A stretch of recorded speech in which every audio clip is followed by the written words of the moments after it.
परमपूज्य परमात्मा एक सेवक मंडळ वर्धमान नगर नागपूरच्या वतीने आज पावडतोडा मोदा इथे पदरवाडी सरसा बैठक चालू आहे। त्यात स्वयं भगवान बाबा हनुमानजी उपस्थित आहेत, त्यांना माझा नमन प्रणाम। तसेच आपले सद्गुरू महान सैनी बाबा जोदेवजी उपस्थित आहेत, त्यांना माझा प्रणाम। तसेच आपल्या लाडक्या मातोश्री वाराणसी आई उपस्थित आहेत, आईला माझा प्रणाम। तसेच आपल्या परमपूज्य परमात्मा एक सेवक मंडळ वर्धमान नगर नागपूर से संचालक तापेश्वर काकाजी वैद्य हे उपस्थित आहेत। आजच्या बैठकीचे अध्यक्ष, त्यांना माझा नमस्कार। आणि सेवक सेविनी बाल गोपाल आणि मंच सर्वांना माझा नमस्कार। आजची बैठक ही 4 तत्व 3 शब्द 5 नियमावर चालू आहे। आम्ही मार्गात येण्याचे कारण की आमच्याकडे दुकान होतं, दुकानामुळे हा मार्गामध्ये आलो। पण आता दुकान नाही, आमच्याकडे गाडी आहे। कारण की तिथे दुकान नव्हती लावू देत, म्हणून आम्ही आता गाडी घेतली। तर माझे पती परमेश्वर गाडी चालवतात आणि मार्गात याच्या अगोदरच नाही आल्याच्या नंतर साध्या कार्यामध्येच आमच्या मध्ये काही घरीच म्हणजे थोडं चूक होती। त्या चुकीमुळे आमच्यामध्ये वाद होतं। चूक अशी होती, माझी चूक होती, मार्गात येण्याच्या अगोदरच मला प्रेग्नेन्सी असल्यामुळे मी आईकडे गेली होती। तर आईकडे गेल्यामुळे ते अनेक देवामध्ये नेतातच आई वडील। तर मी अनेक देवांच्या याच्यामध्ये माझ्या आईने घेऊन गेली होती। तर तिथे माझ्या शरीरावर मंत्रफुंकर अशी झालेली होती। तर ह्या चुकीची सोडवणूक नसल्यामुळे घरामध्ये फक्त चिडचिड पती पत्नीचे आमचे होत होते। पण माझी चूक लक्षात येतच नव्हती। बाबांना मी वारंवार विचारायची, चर्चा बैठकीत जायची, पंधरवाडी वगैरे सर्व काही, पण माझी चूक लक्षात येतच नव्हती। बाबाला विनंती केली की बाबा बैठकीत जाते, तुमच्या भगवत कार्यात जाते, पण चूक अशी आहे कोणती की ती चूक लक्षात येत नाही, पती पत्नीमध्ये चिडचिड होत आहे।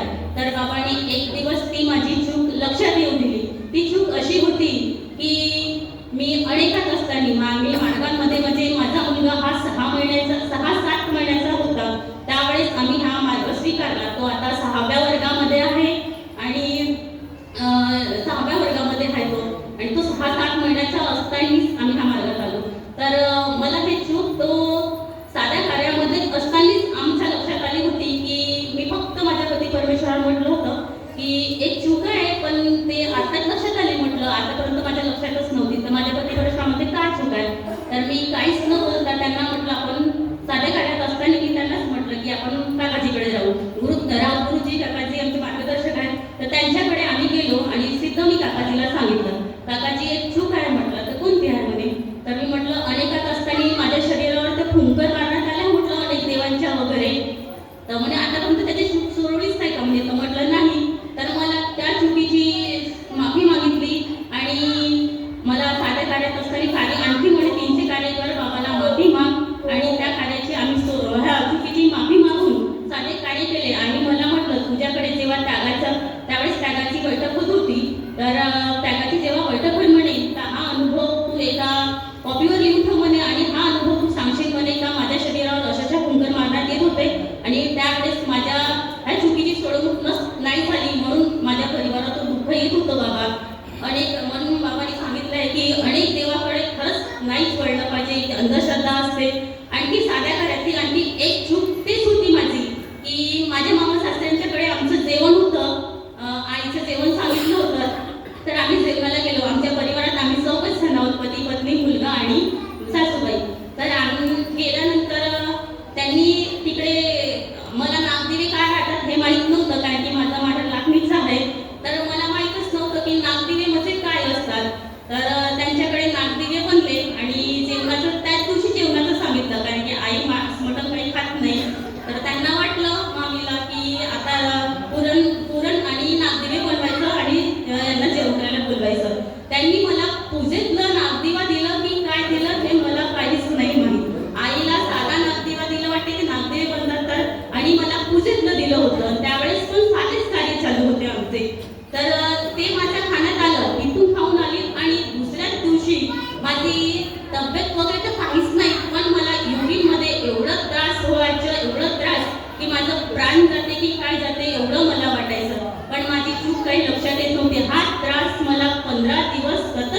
युरिनमध्ये की ब्लड निघते की काय निघते मला काहीच कळत नव्हतं.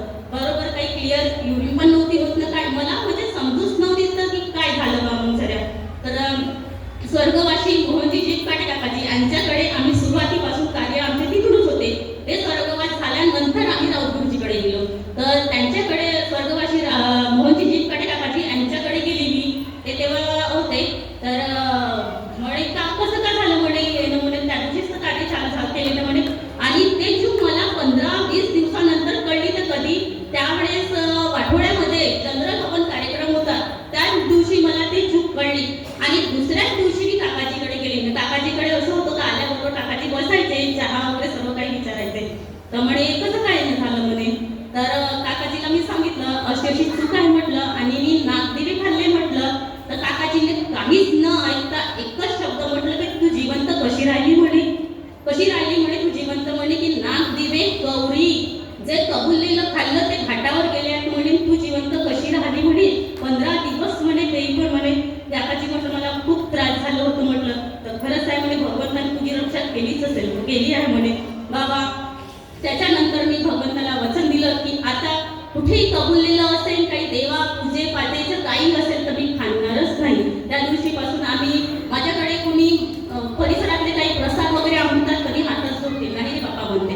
कारण की एकदा चुकी घडली त्याच्यातूनच बाबांनी सांगितलं की सावरा आता तरी. तर खरंच बाबा तुम्ही कोणतीही जरी चुकी असेल तुम्ही त्या चुकीची सोडवणूक केली, माफी देता आणि पोटाशी घेता बाबा. खूप खूप महान कृपा आहे तुमच्या कृपेला. खरंच नमस्कार बाबा. खूप म्हणजे हे एवढी दैवी शक्ती आहे काय, ह्या शक्तीला खरंच आम्ही मानव कधी कधी ओळखू शकत नाही बाबा. खूप खूप कृपा महान आहे. एवढंच बोलून मी माझे 2 शब्द समाप्त करते. नमस्कार. काही चुकी झाली असेल तर मी बाबांना, भगवंताला आणि आजचे अध्यक्ष आहेत सर्व सेवक सभेला मी माफी मागते आणि नमस्कार करते. नमस्कार.